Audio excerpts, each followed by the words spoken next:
We're going to give you a grant for $6,000 to cover half of that tuition, Alfred.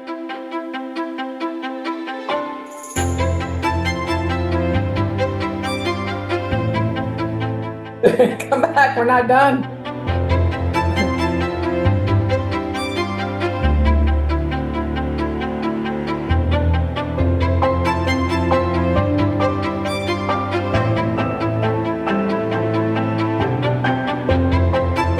I was off of work one day at QuikTrip and decided to walk up to our basketball courts. And when I got to the basketball courts, there was a sign on the gates, on the court gates, that said, "The courts will remain closed due to excessive litter." But I'm like, wait a minute, who shuts down the courts because of trash? I'm like, I work at QuikTrip. I'm not about to shut down the hot dog stand because somebody squirts some ketchup on the side.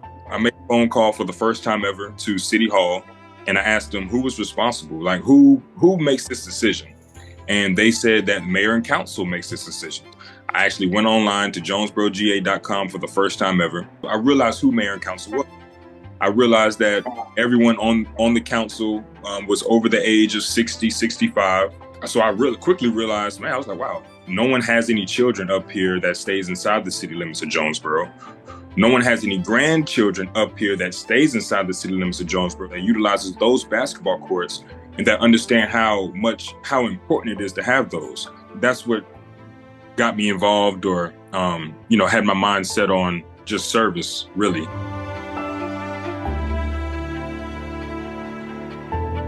I didn't know what I was doing. I had no idea. Election night came, and I was outside with my only 1 yard sign that I had for my own yard.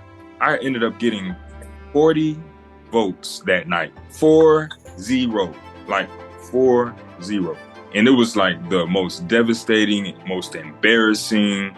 I came in last place. I thought I had a chance. I thought at least there were three seats open, I was the youngest one up there. I thought I had a chance, and I came in last place. It was horrible.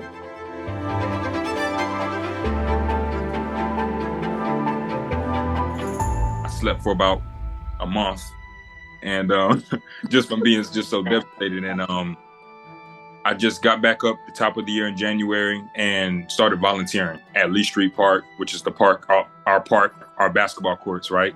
The courts did stay open.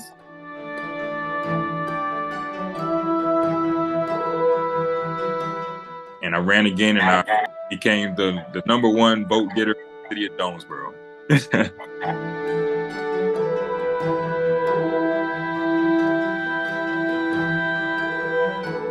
I tell people all the time, politics, it hasn't just changed my life, but it has saved my life. And people say politics, but it's really community service. It is truly community service. It's the hardest work I've ever had to do.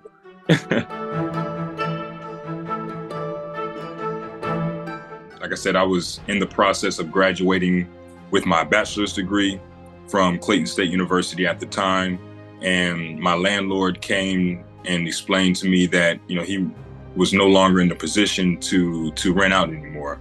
Unfortunately, the process left me without a place to stay necessarily, but I had to choose my heart, right? I had to, my thing was, I need to graduate. I need to put this bachelor's degree behind me after 18 years. I couldn't let something, as big as housing, right? But I couldn't let, just that temporary situation stop me from just achieving the goal that I needed to achieve. So from there, I was, in my car, sleeping at QuikTrip, just trying to be connected to Wi-Fi so I can make sure I meet my 11:59 p.m. deadline every Sunday or every Wednesday or Tuesday, with that came with school. I'm here now. Like I said, I'm 75%, through my master's program, and it all because I just did not give up in that moment. In that moment, I did not give up. I'm just so thankful that I chose not to.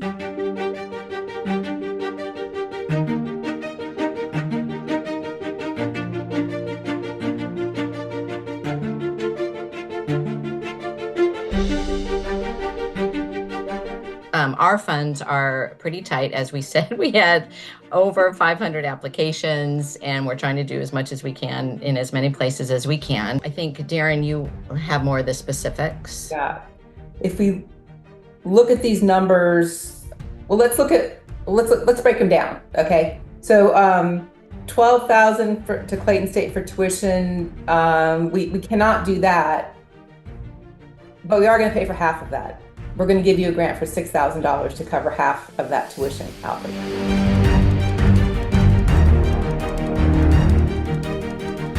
Alfred? Come back, we're not done.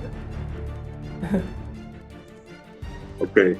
We did also see this $1,000 for Leadership Clayton. We were prepared to pay for that as well. And as you said, you've covered that. So what we would like to do, since we already put in our budget, we'd either then like to put that toward Clayton State and make that 7, or put it toward the NLC. You'll decide how you want us to do that. Wow. Man. And finally, when we're looking down your list, and we did appreciate how you broke things out, the LSAT test and prep, you say $240. We're going to pay for that as well, for a total grant of $7,240. Thank you. We really, really appreciate everything you're doing for your community. We think it's phenomenal. And as you're letting it soak all in, I will share that the kind of person that we look for is not just somebody who needs a second chance. We like to find people kind of exactly where you are, where you've already overcome so much and you're so close to a finish line. We're not lying when we say our funds are limited. So we find our funds are most effective when we find those close to the finish line people who've already proven that they can get it done and they could just use a help like that. So you fill that.